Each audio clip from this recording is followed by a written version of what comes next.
Hello students, chapter number 23 श्वसन और गैसों के विनिमय में आज के लेक्चर में हमारा टॉपिक है श्वसन की क्रियाविधि। इससे पहले वाले पार्ट फर्स्ट के अंदर हमने श्वसन तंत्र की संरचना का अध्ययन किया था कि श्वसन तंत्र की संरचना किस प्रकार की पाई जाती है। आज हम श्वसन की क्रियाविधि का अध्ययन करेंगे। अब श्वसन की क्रियाविधि में सबसे पहले तो हमें याद रखना है कि दो चरणों में श्वसन की क्रियाविधि संपन्न होती है। फर्स्ट चरण को हम अंत्य श्वसन कहते हैं, दूसरे चरण को हम उच्छ्वसन कहते हैं। अंत्य श्वसन को इनहेलेशन भी कहा जाता है, इंस्पिरेशन भी कहा जाता है, जबकि उच्छ्वसन को एक्सपिरेशन भी कहा जाता है। अब दोनों के नाम के अंदर ही इनकी परिभाषाएं हैं। अंतः श्वसन, अंतः श्वसन का मतलब है अंदर की तरफ वायु को लेना, और वायु में से भी कौन सी गैस को लिया जाता है? ऑक्सीजन गैस को। उच्छ्वसन, उच्छ्वसन का मतलब होता है हमारे शरीर से वायु को बाहर निकालना, और वायु में से CO2 जो गैस है उसे हमारे शरीर से बाहर निकाला जाता है। तो निःश्वसन का मतलब है बाहरी वायुमंडल से शरीर के अंदर ऑक्सीजन का प्रवेश होना। ऑक्सीजन का शरीर के अंदर प्रवेश, बाहर जो वायुमंडल में ऑक्सीजन है वो शरीर में प्रवेश करती है, उस क्रिया को अंतः श्वसन के नाम से जाना जाता है। जबकि उच्छ्वसन का मतलब है फेफड़ों से CO2 को शरीर से बाहर निकालना। जो फेफड़ों में CO2 बनेगी, श्वसन क्रिया में जब ATP का निर्माण होगा तो उस समय CO2 बनती है, तो उस CO2 को शरीर से बाहर निकालने की क्रिया उच्छ्वसन कहलाती है। सेकंड पॉइंट इसमें ध्यान रखना है, श्वसन की क्रिया में प्रमुख रूप से डायफ्राम सहायता करता है, जो पक्षगुहा और उदरगुहा के बीच पाया जाता है। बाह्य अंतरापरशुक पेशियां सहायता करती है। दो प्रकार की संरचनाएं प्रमुख रूप से सहायता करेगी, फर्स्ट डायफ्राम, दूसरा बाह्य अंतरापरशुक पेशियां। लेकिन जब हम शारीरिक श्रम करते हैं या व्यायाम करते हैं तो श्वसन की क्रिया में अंतः अंतरापरशुक पेशियां भी सहायता करती है। उस समय श्वसन की क्रिया में अंतः अंतरापरशुक पेशियां भी भाग लेती है। जब डायफ्राम और बाह्य अंतरापरशुक पेशियों में संकुचन होगा तो अंतः श्वसन की क्रिया संपन्न होगी। जब डायफ्राम बाह्य अंतरापरशुक पेशियों के अंदर शिथिलन होगा तो उच्छ्वसन की क्रिया प्रारंभ होती है। सिकुड़ने से, डायफ्राम बाह्य अंतरापरशुक पेशियों के सिकुड़ने से अंतः श्वसन की क्रिया होती है, और इन डायफ्राम और बाह्य अंतरापरशुक पेशियों के शिथिलन या फैलने से उच्छ्वसन की क्रिया संपन्न होती है। और शारीरिक श्रम, व्यायाम के समय अंतः अंतरापरशुक पेशियां भी इन दोनों संरचनाओं के साथ शिथिलित होती है, फैलती है, जिससे बलपूर्वक वायु को बाहर निकाला जाता है। और इसमें पहला, अभी मैंने आप लोगों को बताया है, श्वसन की क्रियाविधि दो चरणों में संपन्न होती है। पहले चरण को अंतः श्वसन इनहेलेशन, दूसरे श्वसन को उच्छ्वसन एक्सपिरेशन के नाम से जाना जाता है। अंतः श्वसन की परिभाषा है ऑक्सीजन का शरीर में प्रवेश। जब O2 हमारी बॉडी के अंदर एंटर करती है, बाहरी वायुमंडल से ऑक्सीजन हमारी बॉडी में एंटर करेगी, तो उस क्रिया को अंतः श्वसन कहते हैं। अंतः श्वसन एक प्रकार की सक्रिय अवस्था है। अंतः श्वसन जो है एक प्रकार की एक्टिव स्टेज होती है, जो डायफ्राम और बाह्य अंतरापरशुक पेशियों के संकुचन से प्रारंभ होती है। डायफ्राम में संकुचन होगा, बाह्य अंतरापरशुक पेशियों में संकुचन होगा, जिससे ये क्रिया प्रारंभ होगी।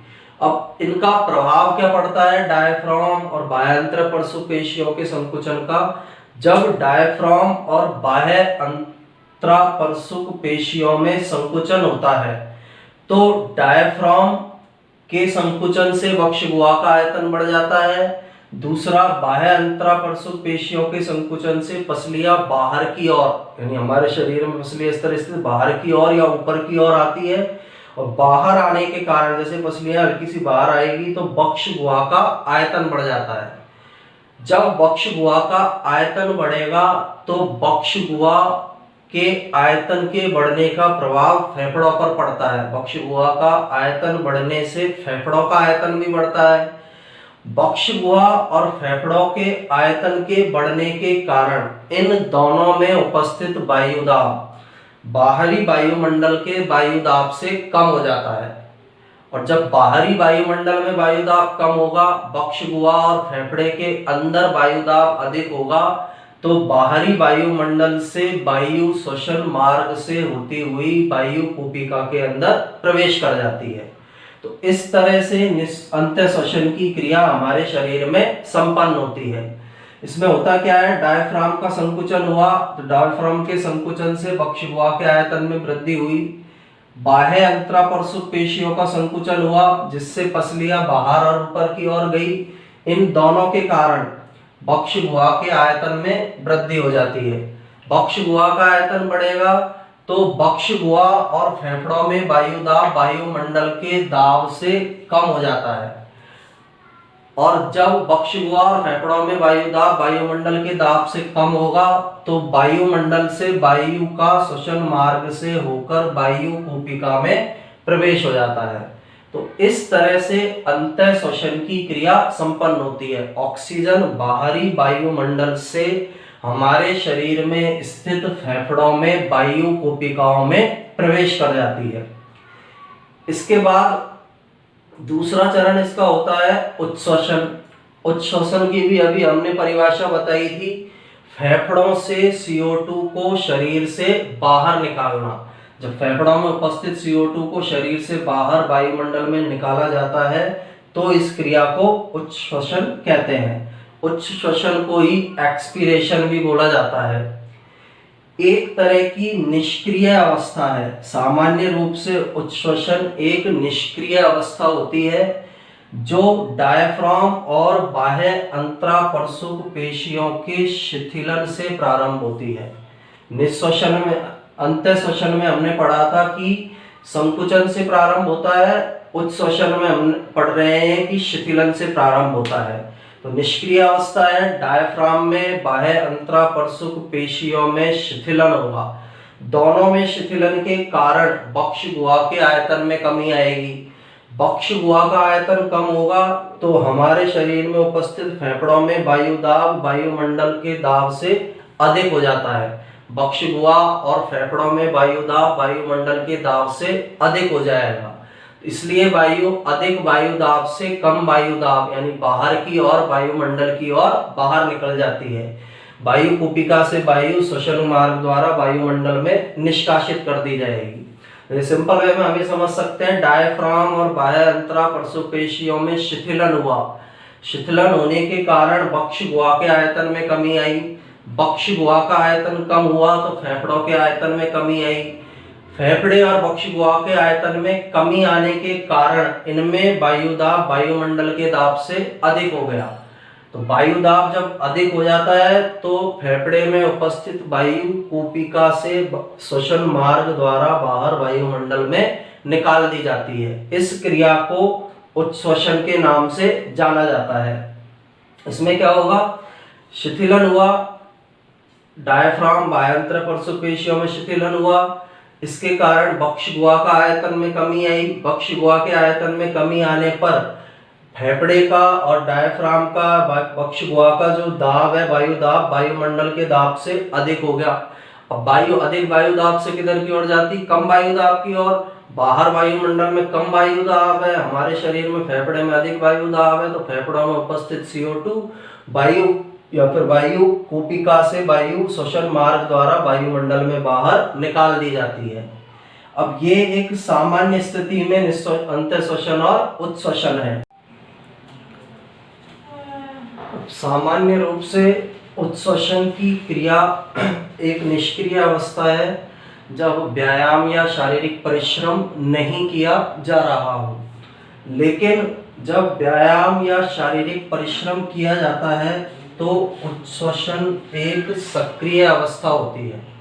यानी सामान्य रूप से यह एक निष्क्रिय अवस्था है, लेकिन व्यायाम और शारीरिक परिश्रम के समय यह सक्रिय अवस्था के अंदर परिवर्तित हो जाती है। जब उच्छ्वसन सक्रिय रूप से होता है तो सबसे पहले आंतरिक अंतरापरशुक पेशियों में संकुचन होता है। आंतरिक अंतरापरशुक पेशियां संकुचित होगी जिससे पसलियों में नीचे की ओर खिंचाव होगा। दो प्रकार की पेशियां हैं, बाह्य अंतरापरशुक पेशियां, दूसरी आंतरिक अंतरापरशुक पेशियां। तो व्यायाम या शारीरिक श्रम के समय आंतरिक अंतरापरशुक पेशियों में संकुचन से पसलियों में नीचे की ओर खिंचाव होता है। इस खिंचाव के कारण फेफड़ों में तेजी से संपीड़न होगा। नीचे की तरफ जब खींचा जाएगा, बक्षी गुहा में हमने संरचना के अंदर पढ़ा था, फेफड़ों के चारों तरफ परशु का पिंजर पाया जा रहा है, तो पेशियों के द्वारा उनको नीचे की ओर खींचा जाता है जिससे फेफड़ों के अंदर संपीड़न उत्पन्न होगा।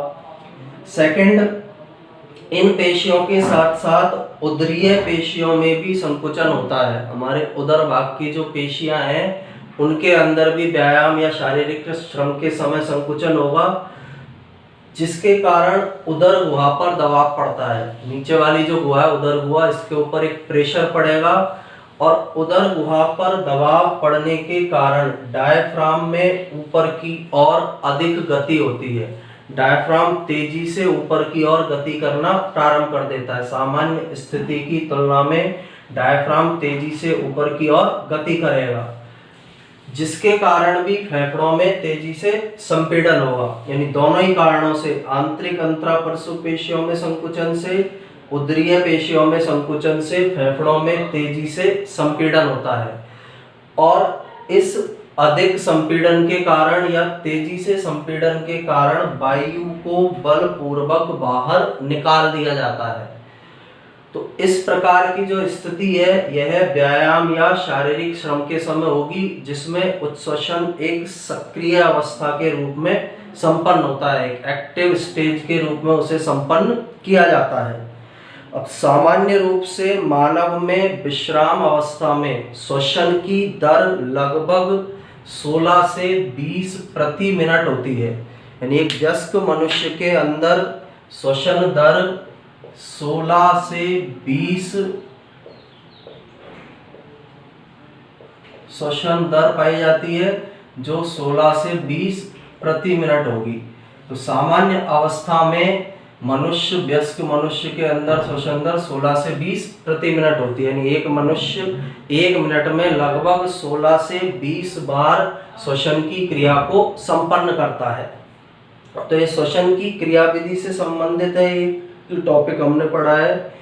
इसके बाद नेक्स्ट टॉपिक हम पढ़ेंगे श्वसन संबंधित आयतन और क्षमताएं। श्वसन संबंधित कौन कौन से आयतन होते हैं और श्वसन संबंधित कौन कौन सी क्षमताएं होती हैं। इसके नोट्स बनाने के लिए आप इसका स्क्रीनशॉट ले सकते हैं।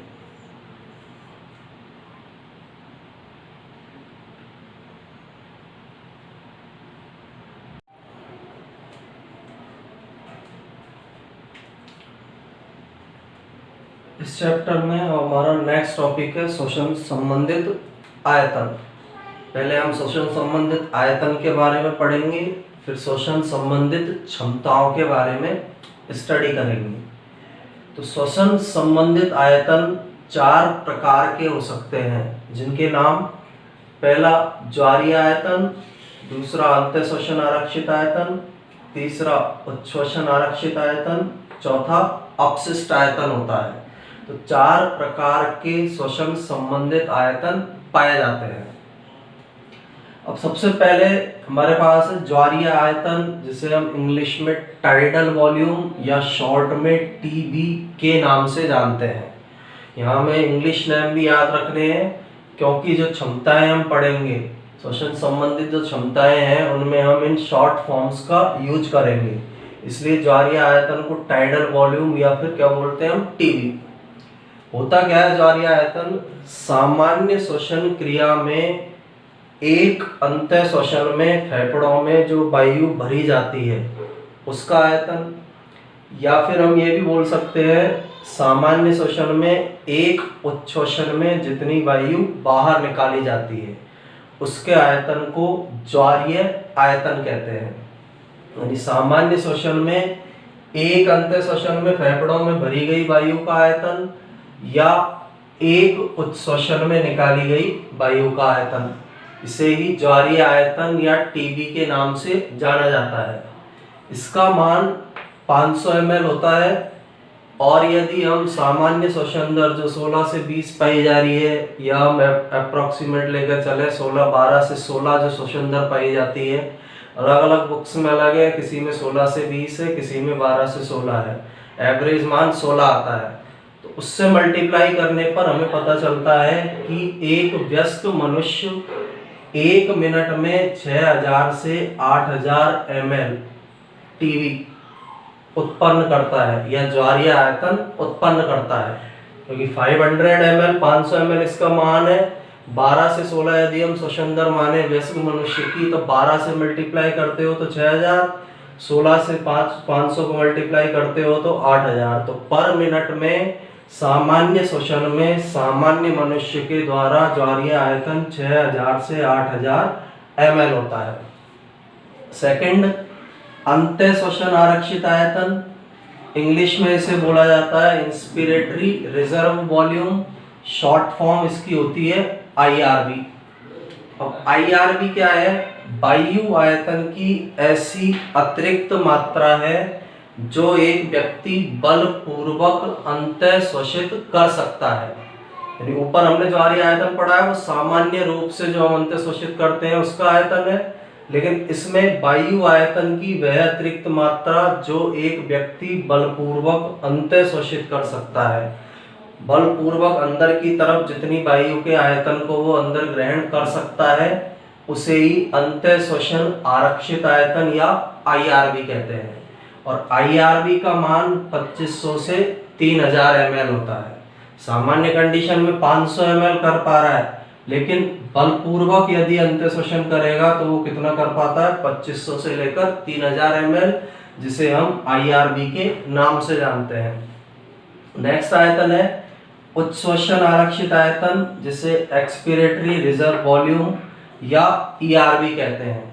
इसकी डेफिनेशन, वायु आयतन की वह अतिरिक्त मात्रा जो एक व्यक्ति बलपूर्वक उच्छ्वसित कर सकता है।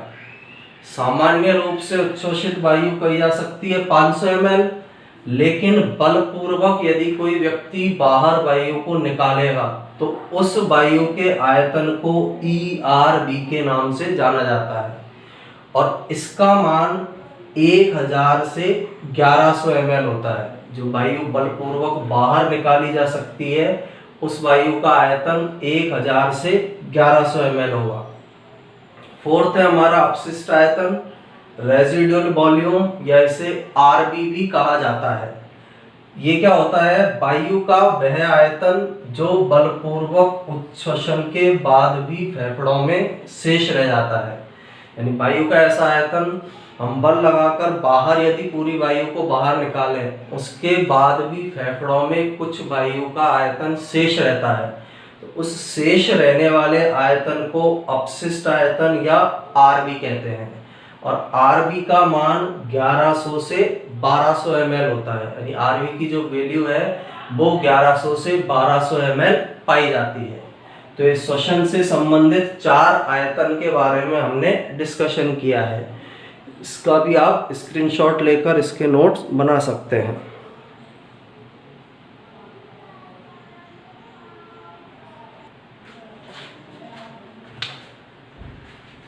इस चैप्टर में नेक्स्ट हमारा टॉपिक है श्वसन संबंधित क्षमताएं। इससे पहले हमने श्वसन संबंधित आयतनों के बारे में पढ़ा है। तो श्वसन संबंधित क्षमताएं होती क्या है? विभिन्न प्रकार के श्वसन संबंधित आयतनों को जोड़कर श्वसन संबंधित क्षमताओं को निकाला जाता है और इन क्षमताओं का उपयोग निदान में किया जाता है। श्वसन तंत्र से संबंधित बीमारियों के निदान में, उनकी जांच करने में श्वसन संबंधित क्षमताओं का उपयोग किया जाता है। सबसे पहली जो श्वसन संबंधित क्षमता है उसे अंतः श्वसन क्षमता कहते हैं। इंग्लिश में इंस्पिरेटरी कैपेसिटी और शॉर्ट में इसे IC बोला जाता है। डेफिनेशन क्या है IC की? वायु की वह अधिकतम मात्रा जो एक अंतः श्वसन में ग्रहण की जा सकती है। यानी वायु की ऐसी अधिकतम मात्रा जो हम एक अंतः श्वसन में ग्रहण कर सकते हैं, सामान्य रूप से भी बलपूर्वक भी।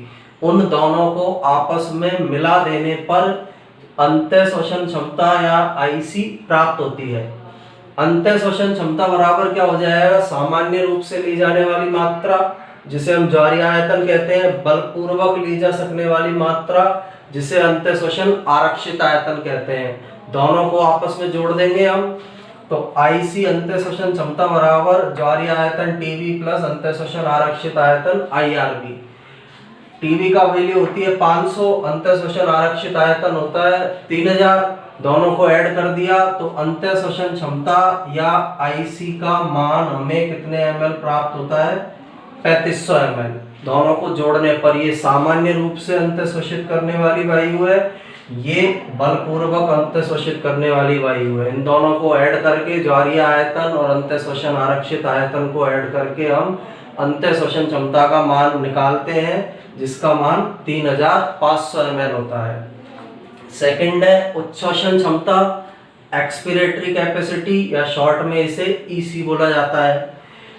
ईसी क्या है, वायु की वह अधिकतम मात्रा जो एक उच्छ्वसन में बाहर निकाली जा सकती है, यानी सामान्य रूप से निकाली जाने वाली वायु की मात्रा और बलपूर्वक निकाली जाने वाली वायु की मात्रा को जोड़ दिया जाए तो हमें उच्छ्वसन क्षमता या ईसी प्राप्त होती है। तो उच्छ्वसन क्षमता ईसी बराबर क्या हो जाएगा, वही ज्वारीय आयतन टीबी प्लस उच्छ्वसन आरक्षित आयतन ईआरबी। ये सामान्य रूप से उच्छ्वसित वायु है, ये बलपूर्वक उच्छ्वसित वायु है। इनको हमने आयतन में पढ़ाई है, अभी जस्ट पहले हमने आयतन के बारे में पढ़ चुके हैं। टीबी का मान 500 ml, उच्छ्वसन आरक्षित आयतन 1100 ml। दोनों को ऐड करेंगे तो ईसी या उच्छ्वसन क्षमता का मान हमें 1600 ml प्राप्त होता है। ज्वारीय आयतन उच्छ्वसित आरक्षित आयतन को जोड़कर उच्छ्वसन क्षमता या ईसी को निकाला जाता है। थर्ड है हमारी क्रियाशील अपशिष्ट क्षमता, जिसे फंक्शनल रेजिडुअल कैपेसिटी या एफआरसी कहते हैं। एफआरसी क्या है, सामान्य उच्छ्वसन के बाद फेफड़ों में बचने वाली वायु की मात्रा, यानी सामान्य रूप से जब हम वायु को बाहर निकाल रहे हैं तो उसके बाद भी वायु की कुछ मात्रा फेफड़ों में बची रहती है, उस वायु की मात्रा को एफआरसी के नाम से जाना जाता है।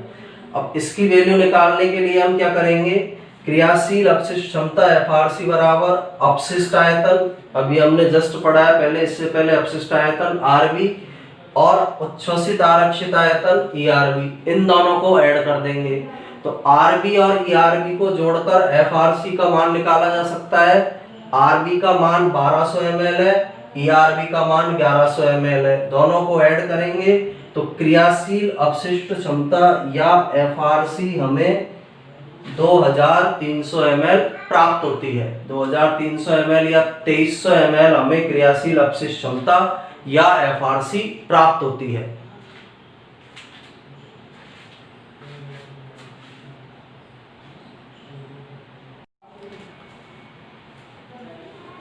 फेफड़ों की नेक्स्ट जैव क्षमता कैपेसिटी या क्षमताओं के बारे में हम अध्ययन कर रहे हैं। तो नेक्स्ट जो है क्षमता है जैव क्षमता, जिसे वाइटल कैपेसिटी बोला जाता है या शॉर्ट में इसे बीसी कहते हैं। अब बीसी या जैव क्षमता की परिभाषा क्या है, फेफड़ों में अधिकतम भरी गई और अधिकतम निकाली गई वायु, जितनी ज़्यादा से ज़्यादा वायु को हम फेफड़ों में भर सकते हैं और जितनी ज़्यादा से ज़्यादा वायु को फेफड़ों से बाहर निकाल सकते हैं, उनका योग ही फेफड़ों की जैव क्षमता या बीसी कहलाता है। अब जैव क्षमता निकालने के लिए फॉर्मूला क्या काम में लेंगे हम, जैव क्षमता बराबर अंत्य श्वसन आरक्षित आयतन ज्वारीय आयतन प्लस ज्वारीय आयतन प्लस उच्छ्वसन आरक्षित आयतन, या बीसी बराबर IRB plus TB plus ERB. इन आयतन के बारे में हम पहले पढ़ चुके हैं, इनकी वैल्यू इसके अंदर रखेंगे। अंत्य श्वसन आरक्षित आयतन या आईआरबी का मान होता है 3000, ज्वारीय आयतन का मान 500, उच्छ्वसन आरक्षित आयतन का मान 1100। इन सबको टोटल करने पर हमें फेफड़ों की कुल जैव क्षमता 4600 ml प्राप्त होती है। तो जैव क्षमता फेफड़ों में अधिकतम भरी गई और अधिकतम निकाली गई वायु का आयतन होता है। लास्ट जो है फेफड़ों की कुल क्षमता, इसे हम टोटल लंग कैपेसिटी या शॉर्ट में टीएलसी बोलते हैं। अब टीएलसी आ रहा है यहाँ पर फेफड़ों की कुल क्षमता, यानी टोटल कितनी वायु फेफड़ों के अंदर उपस्थित हो सकती है, उसके बारे में हमें टीएलसी के अंदर पढ़ना है। डेफिनेशन है इसकी, अधिकतम प्रयास के बाद फेफड़ों में भरी जा सकने वाली अधिकतम वायु की मात्रा। यानी हम बहुत ज्यादा प्रयास करें, अपने अंदर श्वास को घेरे, श्वास को अंदर की तरफ खींचें, तो जितनी वायु अधिकतम हमारे फेफड़ों के अंदर भरी जा सकती है उसे ही फेफड़ों की कुल क्षमता या टीएलसी के नाम से जाना जाता है। इसका फॉर्मूला है फेफड़ों की कुल क्षमता बराबर जैव क्षमता प्लस अपशिष्ट आयतन, टीएलसी बराबर बीसी प्लस आरबी। जैव क्षमता का मान अभी हमने ऊपर पढ़ा है 4600 ml, अपशिष्ट आयतन हम पहले पढ़ चुके हैं, आरबी का मान होता है 1200 ml। दोनों को आपस में ऐड करेंगे तो फेफड़ों की कुल क्षमता या टीएलसी का मान 5800 ml प्राप्त होता है। तो इस तरह हमने इस लेक्चर के अंदर फेफड़ों के आयतन के बारे में पढ़ा है, फेफड़ों की क्षमता के बारे में पढ़ा है। इन क्षमताओं का उपयोग फेफड़ों से संबंधित विभिन्न बीमारियों के इलाज में किया जाता है। विभिन्न प्रकार की जो बीमारियां हैं उनके इलाज में इन जैव क्षमताओं का उपयोग किया जाता है। इसके बाद वाले लेक्चर में हम गैसों के परिवहन के बारे में पढ़ेंगे, यानी शरीर के अंदर रक्त के द्वारा किस तरह से ऑक्सीजन का परिवहन होता है, किस तरह से CO2 का परिवहन होता है, फेफड़ों से ऑक्सीजन किस तरह कोशिका में जाती है, कोशिका से CO2 किस तरह फेफड़े में आती है। उन गैसों के आदान प्रदान की क्रिया को हम पार्ट 3 के अंदर स्टडी करेंगे, उनके बारे में हम उस चैप्टर के अंदर जानेंगे। इसका नोट्स बनाने के लिए आप इसका स्क्रीनशॉट ले सकते हैं।